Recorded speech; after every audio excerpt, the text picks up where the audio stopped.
నాకు జరిగింది, జరుగుతుంది, జరగబోయేది తెలుసు. మీకు జరగబోయేదాన్ని చెప్తాను వినండి. ఇక్కడ కొంచెం దూరంలో శాలిహుత్రుడనే మహాముని ఆశ్రమం ఉంది. అక్కడ ఉన్న కులంలోని నీళ్లు త్రాగితే ఆ తర్వాత ఆకలి దుప్పలు ఉండవు. మీరు ఇక్కడే కొంతకాలం ఉండండి. మీకు కృష్ణ వైపాక వ్యాసుడు వచ్చి ఉపదేశం ఇస్తాడని అన్నది.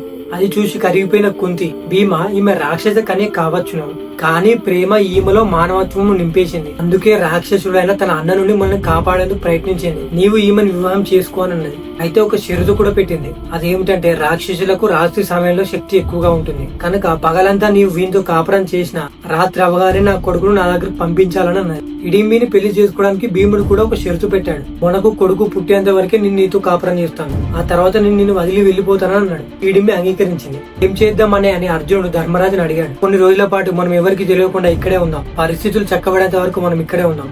ఆ తర్వాత ఇక్కడ నుండి బయటకు వెళ్దాం.